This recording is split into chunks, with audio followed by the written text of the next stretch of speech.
सुन जी, इन असुरों का कुछ करना ही होगा।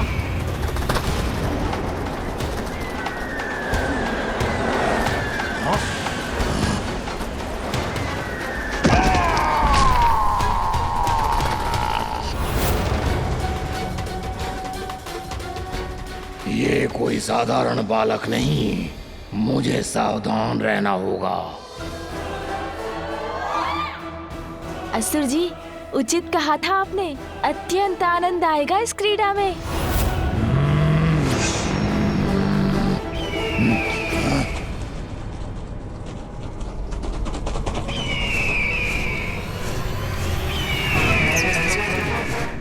प्रतीत होता है अभी तुम्हारा मन नहीं भरा है असुर।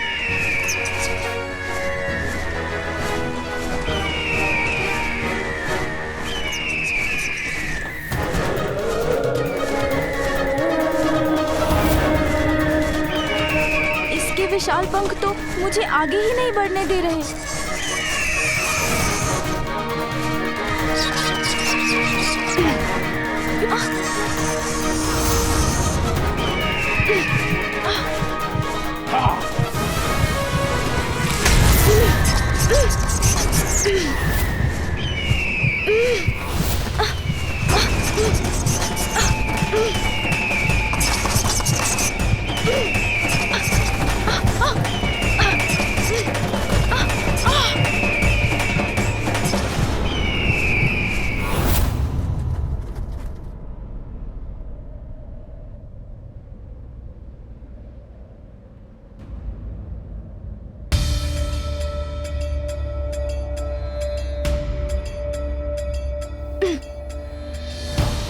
ऊपर कैसे जाऊं मैं?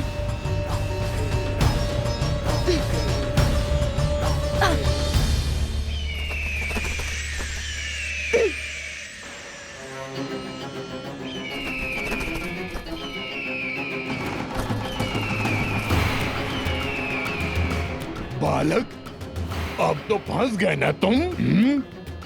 लेकिन तुम चिंता मत करो, तुम्हारी मृत्यु शीघ्र ही होगी। हम चट्टान खिसकाकर इस स्थान को ढक देते हैं, फिर देखते हैं कौन ढूंढ पाएगा इसे। मुझे यहाँ से बाहर निकलने का कोई उपाय ढूंढना ही होगा।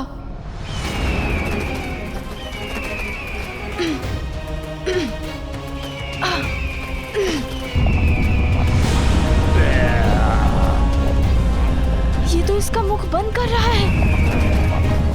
मुझे शीघ्र निकलना होगा।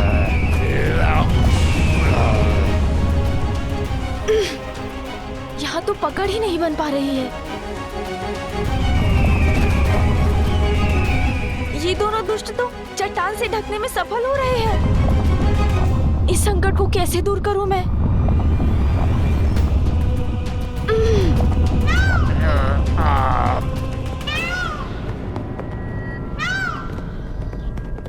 क्या तुम्हें कोई ध्वनि सुनाई दी? कदाचित कोई ध्वनि नहीं, मेरे मन का भ्रम ही था। मेरा प्रयत्न व्यर्थ हो रहा है। अब क्या करूं मैं?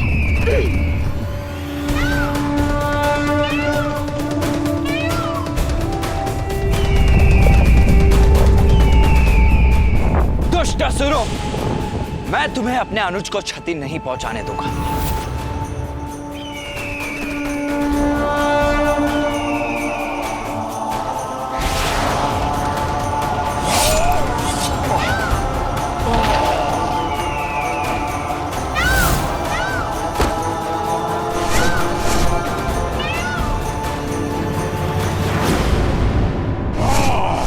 अनुज गजानन पर घात लगाने का दुस्साहस कैसे किया तुमने?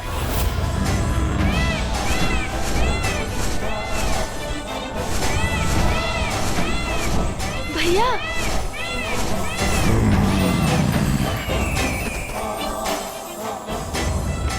भैया आप आ गए। राधा गजानन, तुम कुशल तो हो ना? हाँ भैया, आप आ गए तो मैं कुशल कैसे नहीं होऊंगा जब आप मेरे साथ हैं। बताओ मुझे दुष्टों, कौन हो तुम? किसने भेजा है तुम्हें यहाँ? शब्दों से नहीं, अपने वार से परिचय देते हैं हम। अर्थात अपने विनाश से भेंट करने का निश्चय ले ही लिया है तुम दोनों ने। उचित है फिर तो मैं भी अपनी शक्ति का परिचय दूंगा तुम्हें।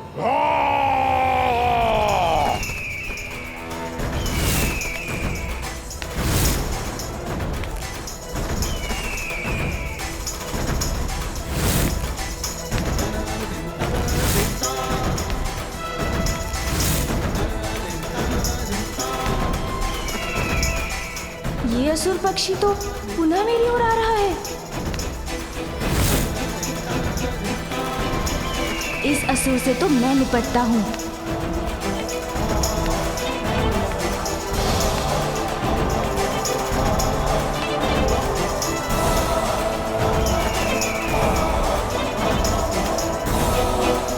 सुन जी,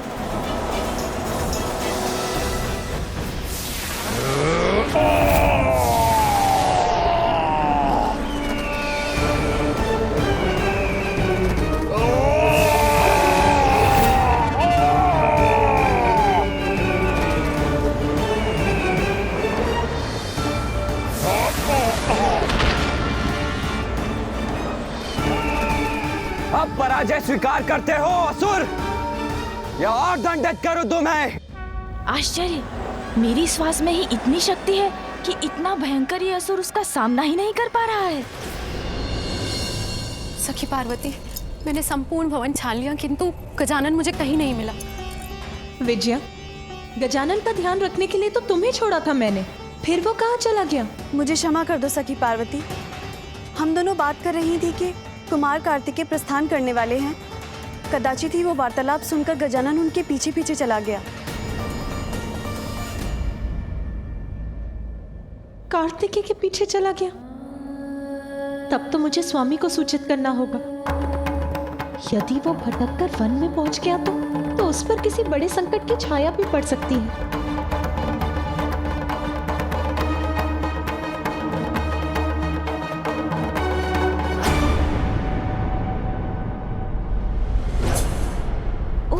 ये पुनः आ गया, तो मैं भी इसका सामना करने को पुनः प्रस्तुत हूँ।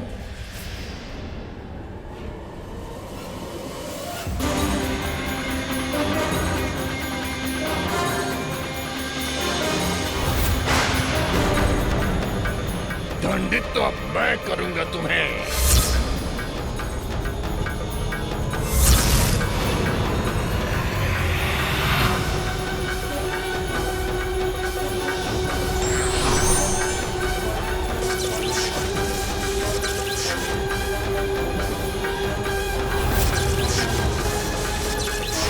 अब मृत्यु निश्चित है तुम्हारी। ना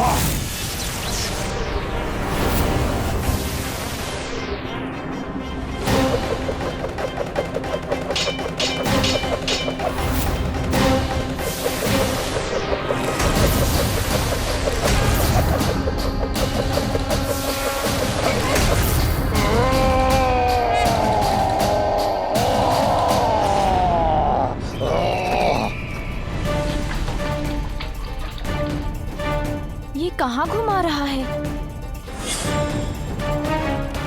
बस, बहुत हुआ। बहुत नहीं हुआ, अब होगा।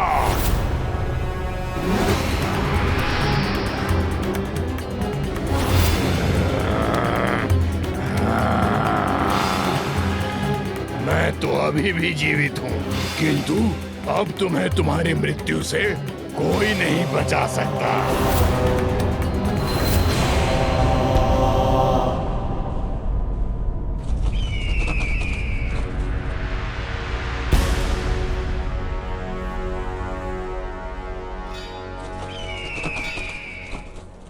जो तुम कर सकते थे वो सब कुछ कर चुके हो ना तुम, तो अब क्या करोगे? क्या करूंगा मैं? तुम्हें यहाँ से उठा कर ही ले जाऊंगा दुष्ट बालक। बालक, प्रतीत होता है आज मेरे ही उदर में समाओगे तुम। अच्छा, तो तुम मुझे ऊपर ले जाना चाहते हो?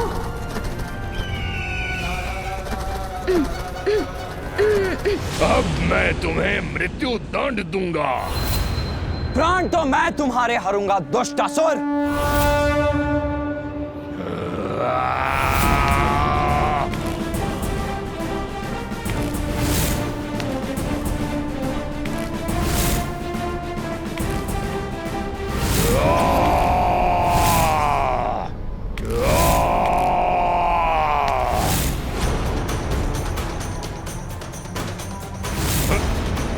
मेरे शरीर पर क्यों चढ़ रहे हो तुम?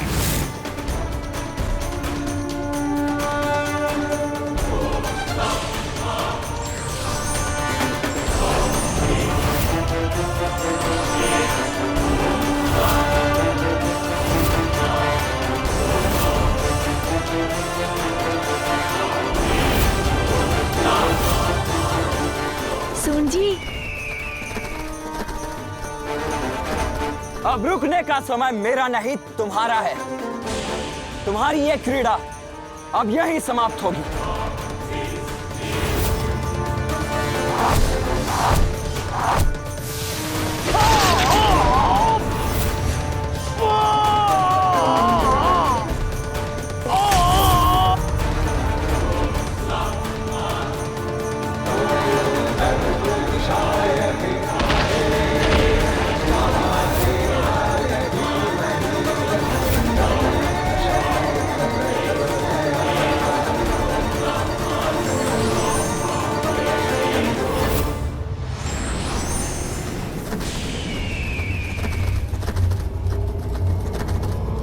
ये अपनी सूंड मेरी ओर क्यों कर रहा है?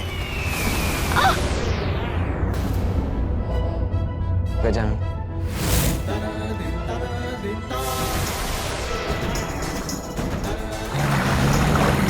गजानन!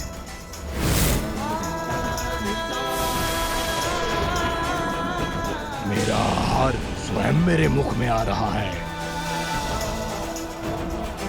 अरे एक असुर से मुक्ति प्राप्त की तो अब ये नवीन संकट मुख खोले मेरी प्रतीक्षा कर रहा है।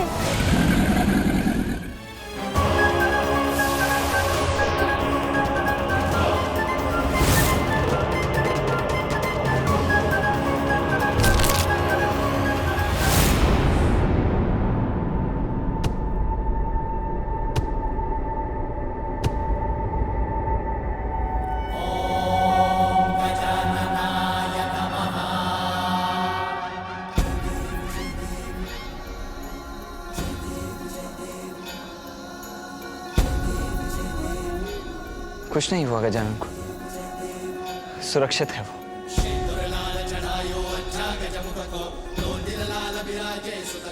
तुम्हारे इस पर गिरने मात्र से इस विकराल मगरमच्छ का अंत हो गया। आश्चर्य।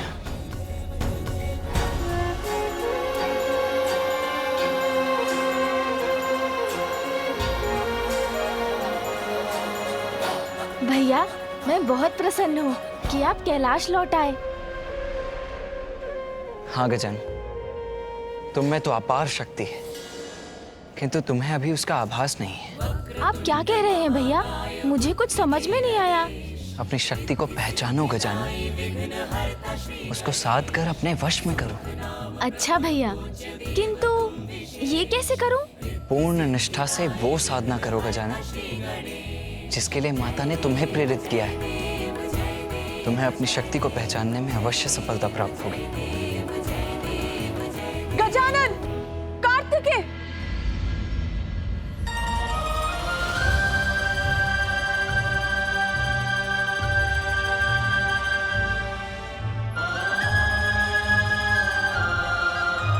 पुत्र गजानन, कार्तिकेय के पीछे पीछे बिना किसी को बताए क्यों चले आए तुम? तुम्हें ज्ञान भी है कैसी आशंकाओं ने जकड़ लिया था मुझे।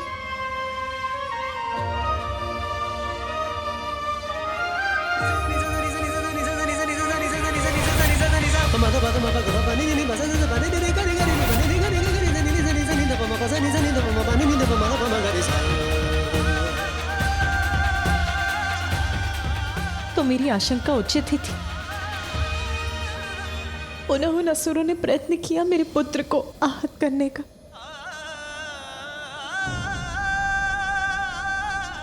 कैसे सुरक्षित करूं मैं अपने पुत्र को? कैसे? अविलंब गजानन की साधना संपूर्ण कराइए माता। गजानन यदि अपने वास्तविक स्वरूप को पहचान लेगा तो आपकी चिंता का कारण स्वतः ही मिट जाएगा। मैं गजानन की रक्षा के लिए लौटा था मां, इसीलिए अब मुझे अनुमति दीजिए। मुझे शीघ्र ही दक्षिण पहुंचना चाहिए।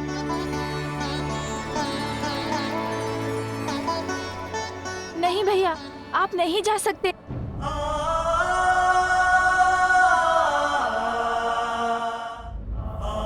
नहीं भैया, आप नहीं जा सकते। जाना तो होगा ही गजानन। भ्राता, मेरे शब्दों का स्मरण रखना। अपनी शक्तियों को पहचानने के लिए, उन्हें अपने वश में करने के लिए अपनी साधना अवश्य पूर्ण करना।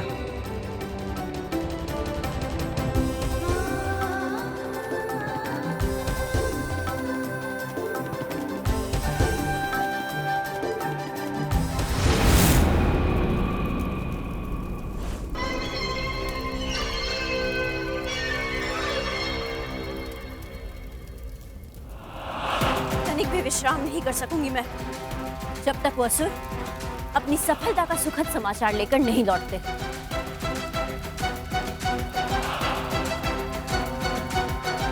आ रहे हैं वो, प्रतीत होता है शुभ सूचना लेकर आ रहे हैं वो।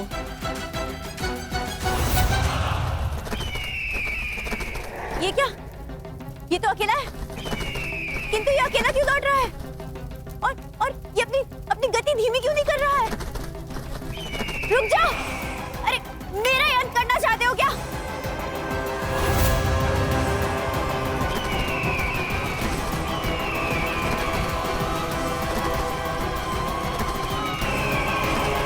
असुर सम्राट, रक्षा कीजिए मेरी!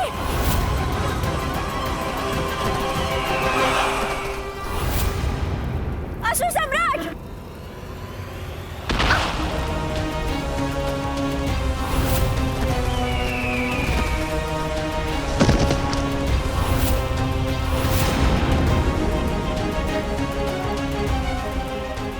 दुष्ट!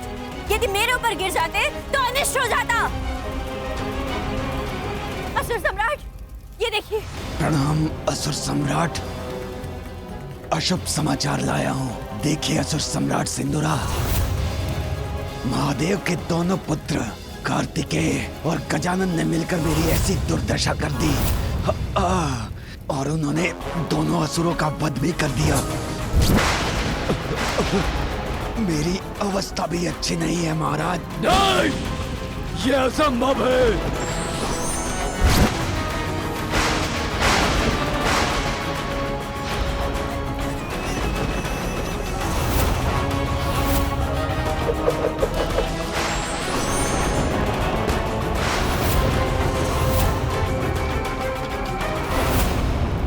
असुर सम्राट सिंदूरा, अब केवल एक ही उपाय है हम असुरों के पास। असुरों के गुरु शुक्राचार्य।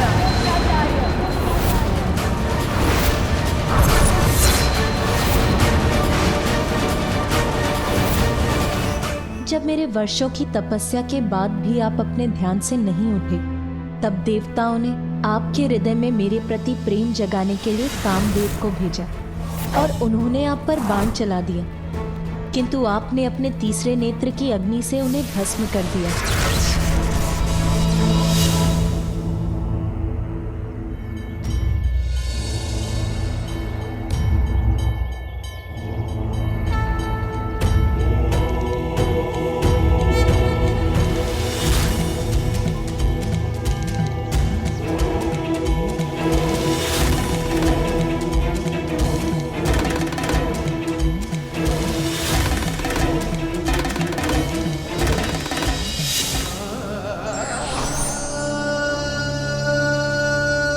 किंतु तब देवश्री नारद ने मुझे समझाया कि देवी सती को खोने से विचलित होकर संसार से पूर्ण रूप से विरक्त हो गए हैं आप। इसीलिए कठोर तप से ही आपकी विरक्ति के भाव को मिटाया जा सकता है। मुझे बताया कि पंचाग्नि तप ही है एकमात्र उपाय, और मैंने भी ठान लिया कि मैं सभी कठिनाइयों का सामना करूंगी, किंतु इस कठोर तप को अवश्य पूर्ण करूंगी।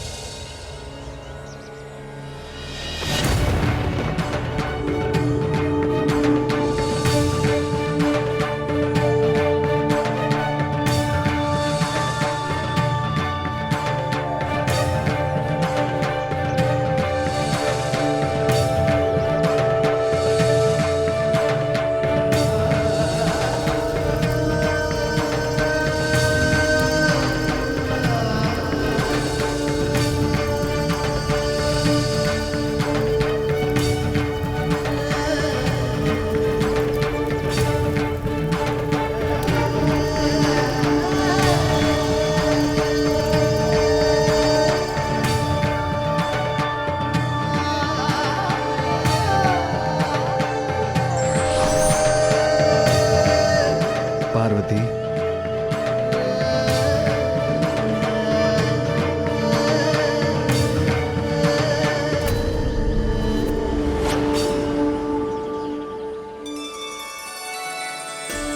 पार्वती, मैं तुम्हारे तप से प्रसन्न हुआ।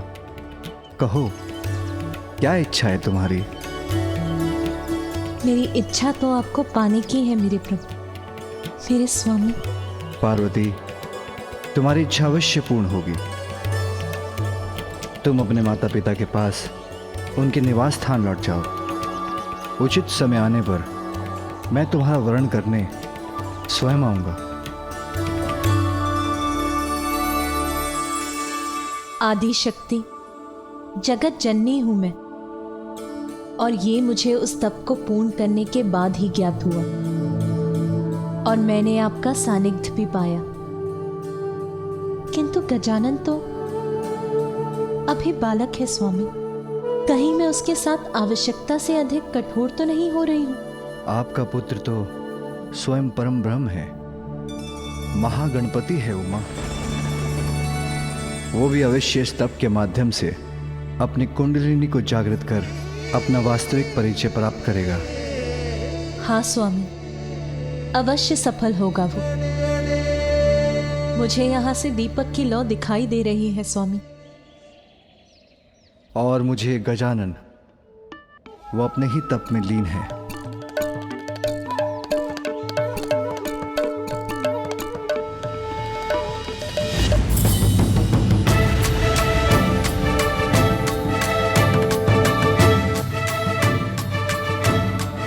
महादेव ने मुस्कुराकर ऐसा क्यों कहा कि गजानन तो अपने ही तप में लीन है?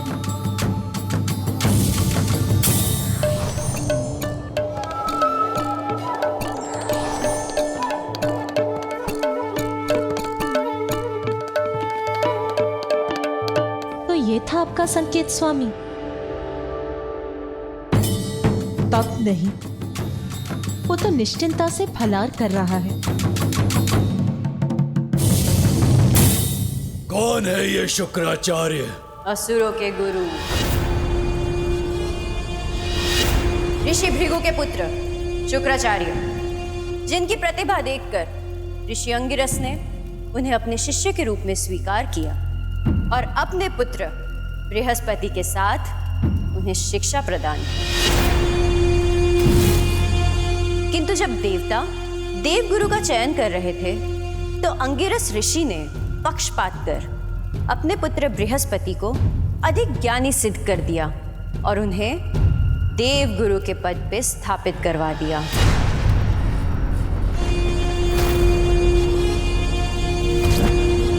किंतु शुक्राचार्य बिना योग्यता के ही असुरों के कुलगुरु नहीं बने। अपने गुरु के पक्षपात से आहत होकर उन्होंने महादेव की घोर तपस्या की।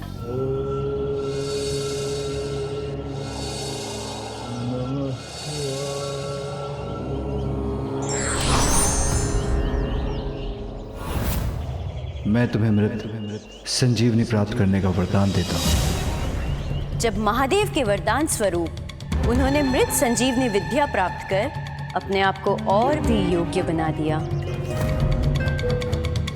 तब से अब तक असुरों के कुल गुरु के पद पर स्थित है गुरु शुक्राचार्य।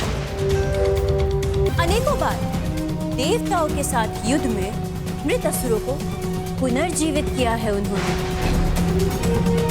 विजय प्राप्ति हेतु असुरों का मार्गदर्शन किया है उन्होंने।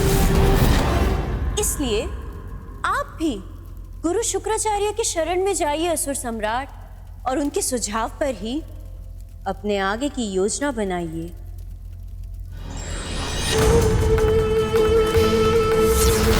जाऊंगा, अवश्य जाऊंगा मैं गुरु शुक्राचार्य के पास।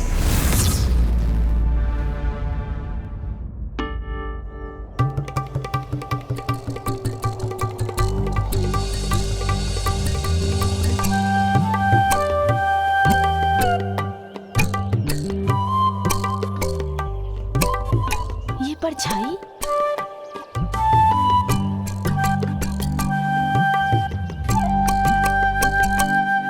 सुन जी, माँ है ना?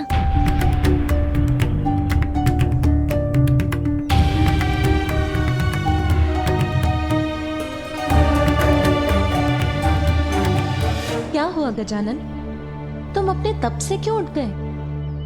और ये फल, ये पूजा की सामग्री? मैं तो साधना ही कर रहा था माँ, फिर मुझे भूख लगने लगी तो मुझसे रहा नहीं गया।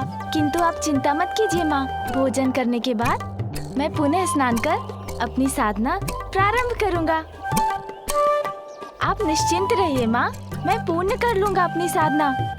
पुत्र, बात के लिए छोड़ा हुआ कार्य कभी पूर्ण नहीं होता।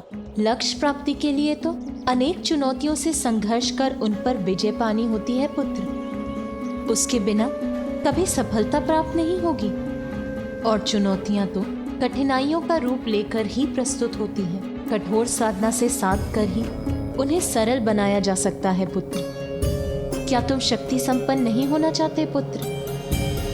अपनी शक्ति को पहचानो गजानन, उसको साध कर अपने वश में करो। पूर्ण निष्ठा से वो साधना करो गजानन, जिसके लिए माता ने तुम्हें प्रेरित किया है। होना चाहता हूँ माँ, भैया ने भी मुझसे कहा था मुझे अपनी शक्ति को पहचानना होगा। उसके लिए तो तुम्हें ये कठिन तप करना ही होगा पुत्र, क्योंकि सफलता कभी सुगम नहीं होती। उचित है माँ, अब कुछ भी हो जाए मैं अपने तप से नहीं डिगूंगा।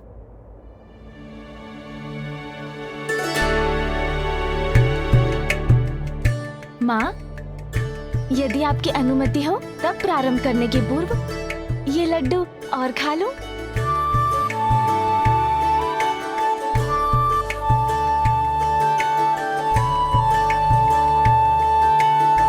पुत्र, तुम्हारे समक्ष दो मार्ग हैं। एक, जिसका परिणाम जीवन भर बिना स्वयं को जाने कैलाश में बैठकर लड्डू खाना, और दूसरा, इस कठोर साधना को पूर्ण कर अपने भीतर छिपी अपार शक्ति का परिचय पाना। पुत्र, तुम किस मार्ग पर चलोगे उसका चुनाव तो तुम ही करोगे पुत्र। किंतु इतना स्मरण रखना पुत्र, जो स्वयं को पहचानने में असमर्थ हो जाते हैं वो जगत में अपनी कोई पहचान नहीं बना पाते। तुम्हारा अग्रज कार्तिकेय देव सेनापति है, भली भांति परिचित हैं देवता उनके सामर्थ्य से। इसीलिए स्वयं देवराज इंद्र उनसे सहायता लेने की गुहार लगाने यहाँ आए थे। वही देवराज इंद्र जिन्होंने देवता के पद पर तुम्हें स्थापित करने के मेरे प्रस्ताव को अस्वीकार किया था। तुम्हें स्मरण है ना पुत्र? इस संसार में अनेकों बालक हैं। हम उन्हें सुरक्षित करने मात्र उन्हें देवत्व प्रदान करते। मैं जानती हूँ पुत्र, तुम्हारे भीतर असंख्य दिव्य शक्तियां जागृत होने की प्रतीक्षा कर रही हैं। इसीलिए मैंने देवराज इंद्र को चुनौती देकर तुम्हें देवपद ही नहीं, देवताओं में भी प्रथम पूज्य बनाने का प्रण लिया है। महादेव की अर्धांगिनी सभी के समक्ष ये प्रण लेती हूँ कि मैं अपने पुत्र को इतना योग्य बनाऊंगी कि वो अपने कर्म से देवता ही नहीं बनेगा अपितु आप सभी देवता उसकी पूजा करेंगे। मुझे तुम पर विश्वास है पुत्र, किंतु यदि तुम भी चाहते हो कि मेरा प्रण सत्य हो, यदि तुम चाहते हो कि सर्व समर्थ बन निर्भय होकर संसार में सत सम्मान जी सको और अन्य जीवों के साथ स्वयं देवराज इंद्र और अन्य देवता भी तुम्हारा सम्मान करें, तो तुम्हें साधना कर अपनी शक्ति को पहचानना ही होगा पुत्र। मेरे पुत्र हो गजानन, तो मेरा मान रखो। तुम्हें सर्वशक्तिमान बनाने के मेरे प्रण को पूरा करो, ये मेरी इच्छा है। किंतु अब सफलता का या सरलता का कौन सा मार्ग चुनोगे तुम? ये निर्णय तो तुम ही को लेना है गजानन।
पुत्र गजानन,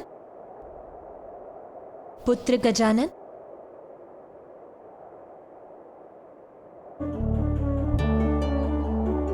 पुत्र गजानन,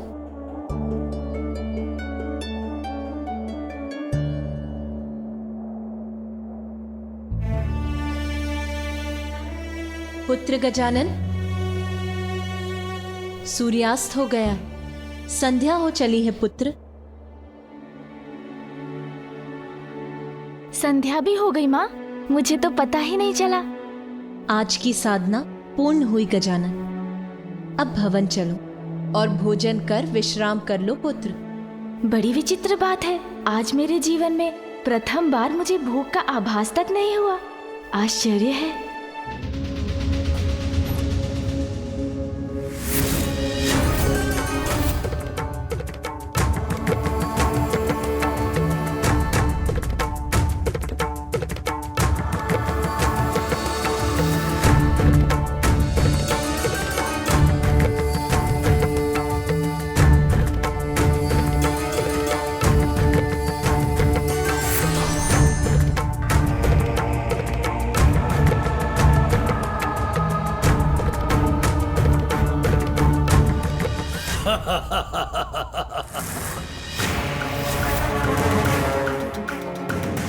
ये मूर्ख सिंदूरा हंस क्यों रहा है? कहीं इसकी बुद्धि तो नहीं फिर गई है? बुढ़िया सिंगिका, किसके पास ले आई हो मुझे? ये है वो महान गुरु, ये सहायता करेंगे मेरी। ये बुढ़ा जिसके पास मात्र एक ही नेत्र की दृष्टि है, वो भला असुर सम्राट सिंदूरा की सहायता कैसे करेगा? असुर सम्राट दृष्टि पर नहीं, बुद्धि पर ध्यान दीजिए और इनके ध्यान से उठने के पूर्व ही इनकी मन और बुद्धि को अपने वश में कर लीजिए।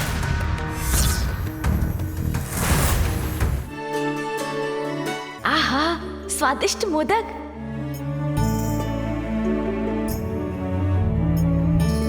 नहीं माँ। क्या हुआ पुत्र? तुमने मुझे और मोदक रखने से क्यों रोक दिया? क्योंकि अब मैं कम भोजन करूंगा। अधिक खाने से निद्रा और आलसपन का प्रभाव बढ़ता है।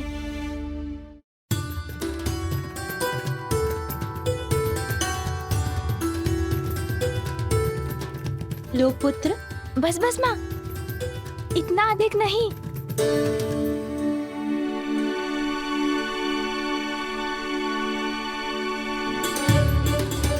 और थोड़ा लो पुत्र। बस, और नहीं माँ।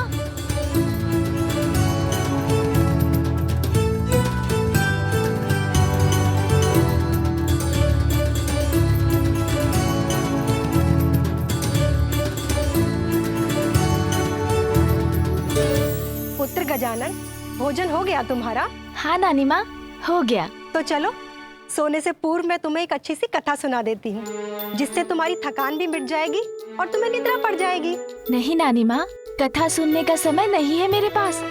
मुझे तो अभी सोना है, क्योंकि अभी नहीं सोऊंगा तो भोर होते ही कैसे जागूंगा।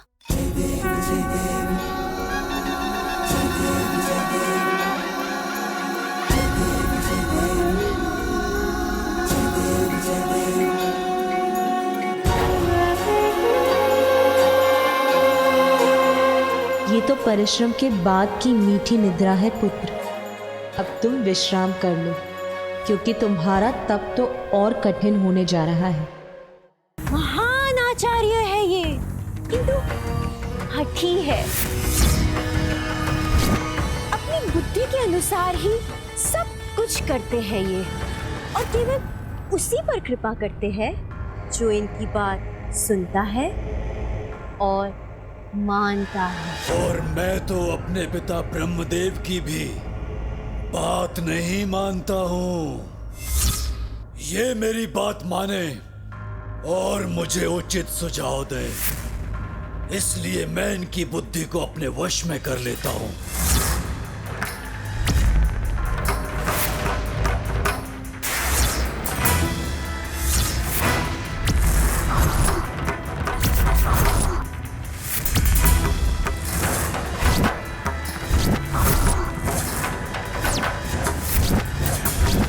मैं असुर सम्राट सिंदूरा तुम्हें आदेश देता हूँ, तुम मेरी सेवा करोगे, मेरी सेवा करोगे तुम। जो भी हो तुम, जो ये धृष्टता करने का दुस्साहस कर रहे हो, जान लो मैं असुरों का गुरु हूँ और मैं किसी की सेवा नहीं करता।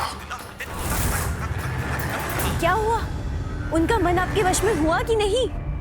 इस बुढ़िया ने कुछ नहीं सुना, अर्थात मेरे मन में प्रवेश कर मुझसे बात की इन्होंने।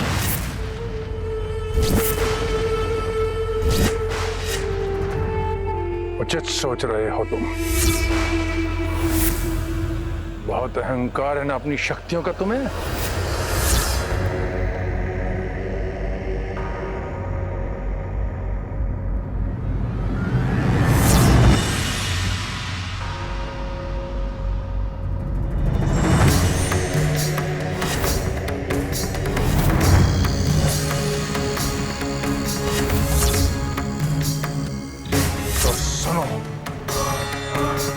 मैं तुम्हें श्राप देता हूं।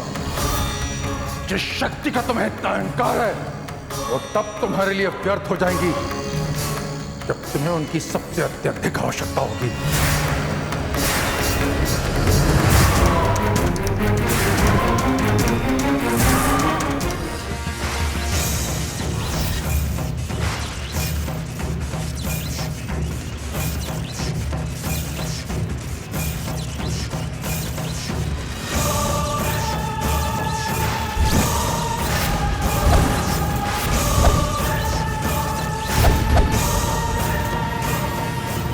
गुरुदेव, क्षमा।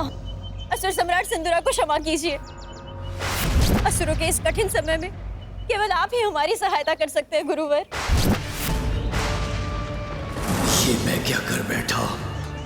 इसके पूर्व की स्थिति हाथ से निकल जाए, मुझे क्षमा मांग लेनी चाहिए।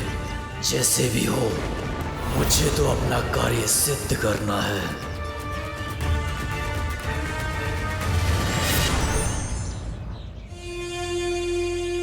गुरुवर, मैं आपका अपमान करने नहीं, आपसे सहायता लेने आया हूं।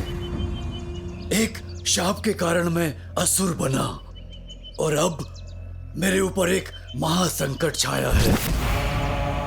असुरों के कुलगुरु होने के नाते अब आप ही मुझे मार्ग दिखा सकते हैं। मुझ पर कृपा कीजिए, मेरी सहायता कीजिए गुरुवर, सहायता कीजिए। कैसी सहायता चाहते हो तुम? मेरी समस्या का समाधान, मात्र एक उपाय। महादेव और देवी पार्वती पुत्र गजानन के अंत का उपाय मुझे बताइए गुरुवर। असंभव! महादेव के पुत्र को हानि पहुंचाने में मैं तुम्हारी कोई सहायता नहीं कर सकता। चले जाओ यहाँ से, चले जाओ। चला जाऊं गुरुवर? ओह, समझा। आप तो महान महादेव भक्त है ना, किंतु असुरों के प्रति भी तो आपका कोई दायित्व है। आप भूल रहे हैं गुरुवर। असुरों ने आपको तब स्वीकार किया था, आपको अपने गुरु का पद देकर आपको सम्मानित किया था, जब देवताओं ने आपका तिरस्कार किया था। इसलिए आप असुरों की सहायता के कर्तव्य से अपना मुख नहीं मोड़ सकते।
गजानन जो तप कर रहा है उससे उसे अपनी शक्तियों का ज्ञान हो जाएगा,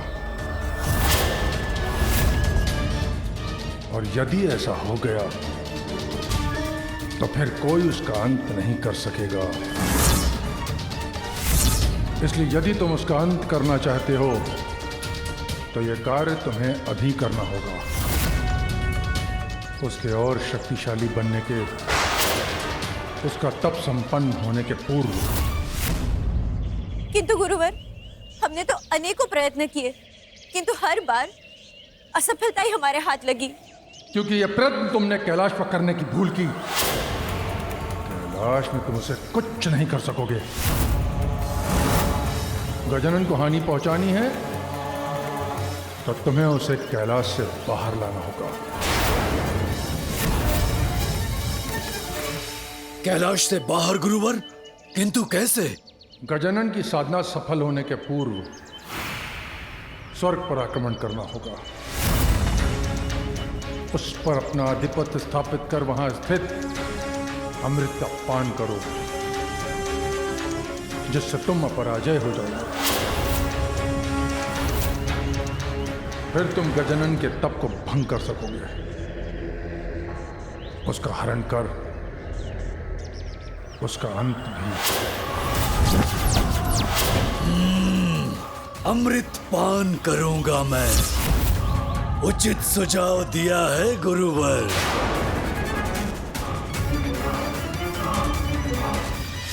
किंतु स्मरण रहे सिंदूरा, तुम्हारे पास बहुत कम समय शेष है।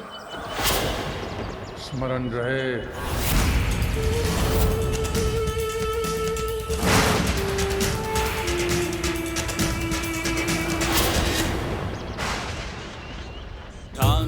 गजानन ऐसे हुए तल्ली, ऋतुओं के बदलाव सब प्रभाव ही, बाहरी वातावरण भी हो भले अशांत, पार्वती सुख शांत दृढ़ और विक्रांत।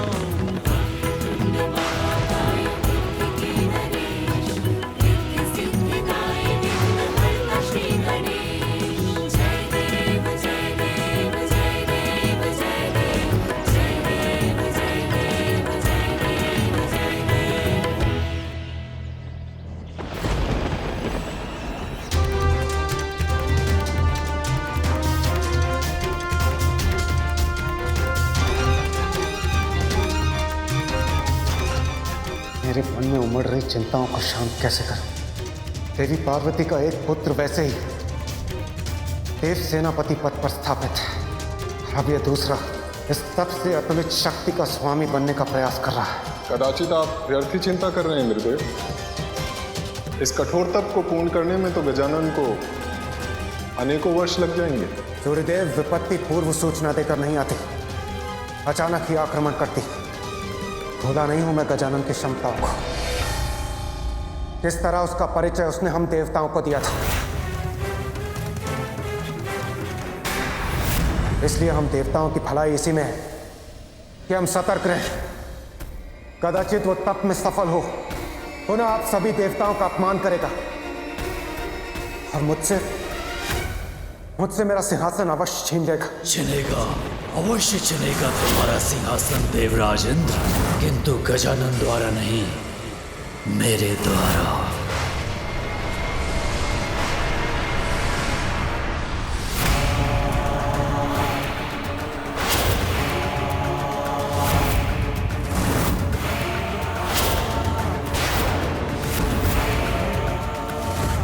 सिंदूरा,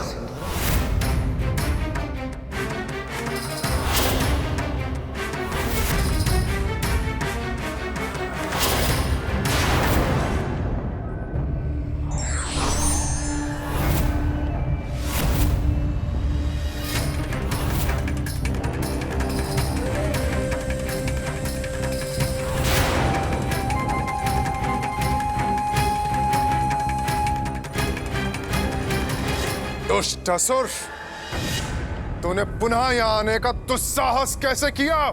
अतिथि का सत्कार किया जाता है, तिरस्कार नहीं। सिंदूरा, जो बिना निमंत्रण आते हैं वो अतिथि नहीं, शत्रु होते हैं। आज तुम यहाँ से बचकर नहीं जाओगे। मूर्खता नहीं देवराज, अपनी बुद्धि का प्रयोग करो, अन्यथा विवश होकर मैं ही वश में करूंगा तुम्हारी बुद्धि।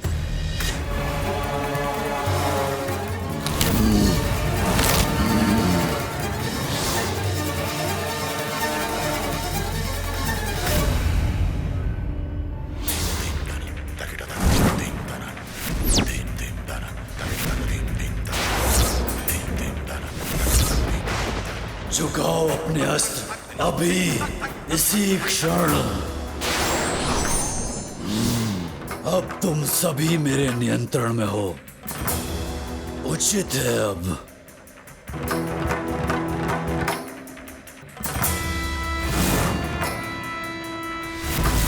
इंद्रदेव, तुम्हारे सिंहासन पर अब मेरा अधिकार है, हट जाओ मेरे मार्ग से।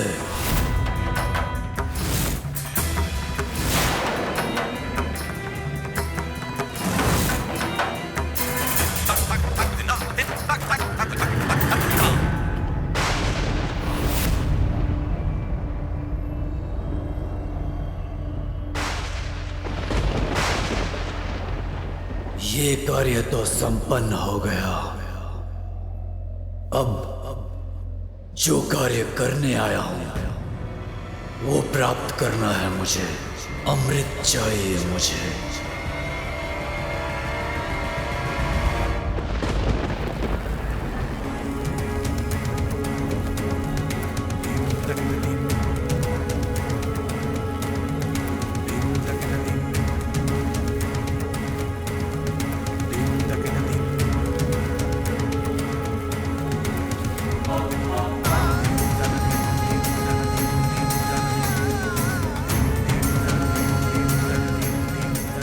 तब से उत्पन्न ऊर्जा का आभास तो हो रहा है मुझे, अर्थात अब मुझे तप को अगले स्तर पर ले जाना होगा। किंतु ये मुझे कैसे ज्ञात होगा कि वो अगला स्तर क्या है?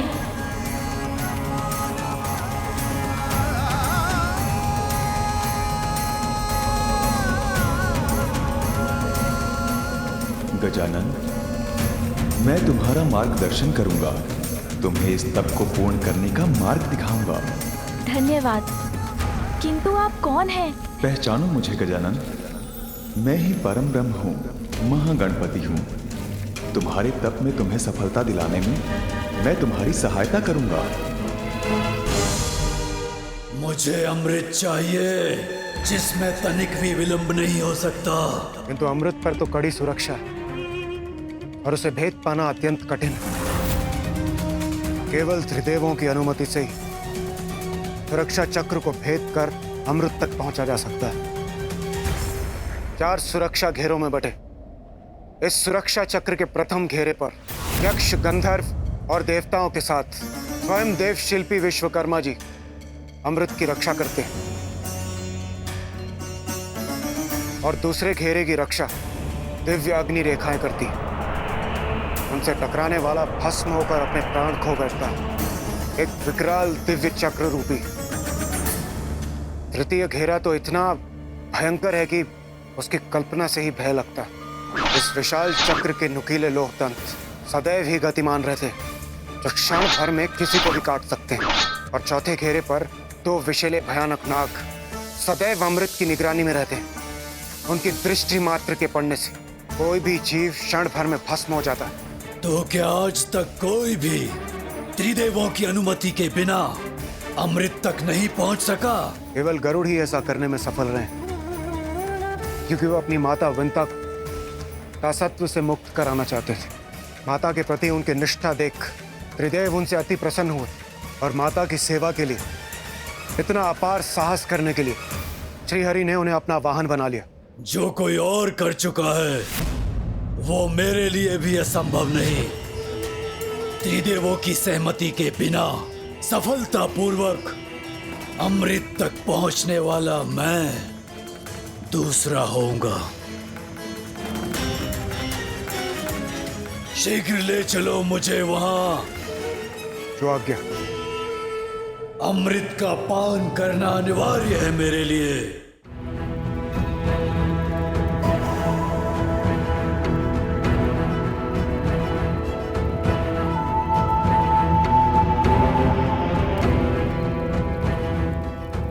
अब अपने नेत्र बंद करो और अपना संपूर्ण ध्यान अपनी रीढ़ के मूल पर स्थित अपने प्रथम चक्र पर केंद्रित करो।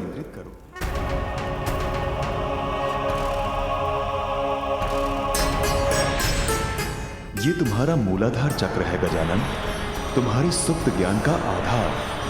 मूला चक्र जो कुंडलिनी शक्ति का मूल भी है, किंतु वो शक्ति अभी गहरी निद्रा में है। अपने इस चक्र को जागृत कर मुझे पाने की यात्रा आरंभ करो।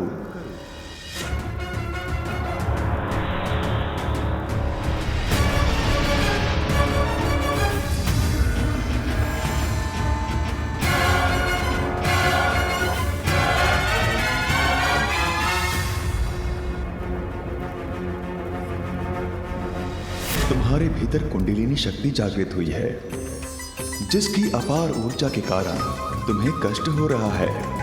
अपना ध्यान केंद्रित रखो गजानन, स्थिर रहने का प्रयत्न करो। ये शक्ति मेरे भीतर की नकारात्मकता को जलाकर मुझे पवित्रता प्रदान कर रही है। कुछ पाने के लिए कष्ट तो सहना ही होता है। मैं सहूंगा इस कष्ट को, अपने ऊपर प्रभावी नहीं होने दूंगा। सभी मुझ में ही हैं और मैं ही सब में हूँ।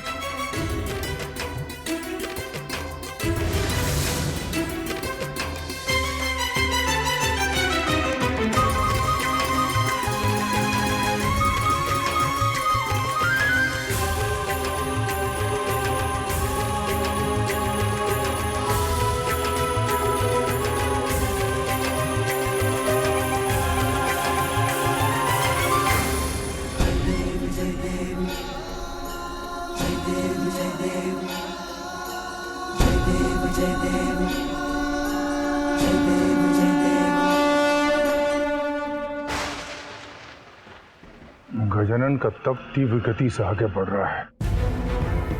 इंदिरा को शीघ्रता कर अमृत तक पहुंचना होगा, अन्यथा बहुत विलंब हो जाएगा।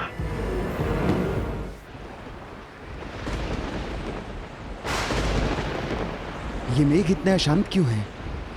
कहीं कोई संकट तो नहीं? मुझे सतर्क रहना होगा।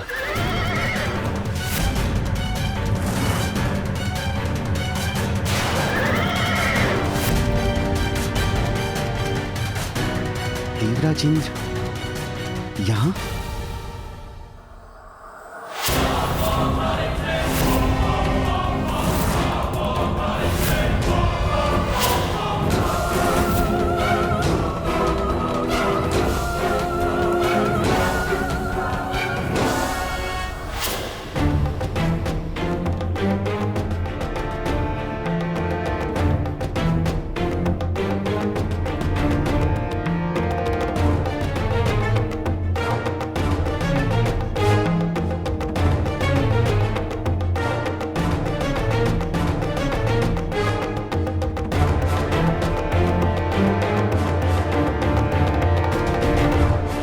देवराज इंद्र, सूर्यदेव, वायुदेव, अग्निदेव, आप सभी यहाँ? ये तो एक सुखद आश्चर्य है। प्रणाम देव शिल्पी विश्वकर्मा जी। मैं देवराज इंद्र यहाँ अमृत लेने आया हूँ।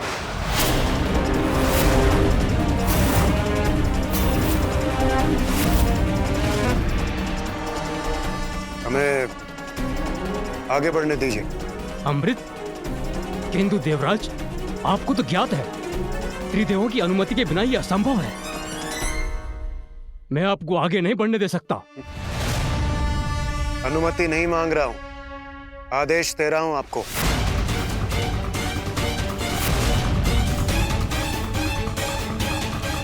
ये अकस्मात देवराज इतना अनुचित आदेश क्यों दे रहे हैं?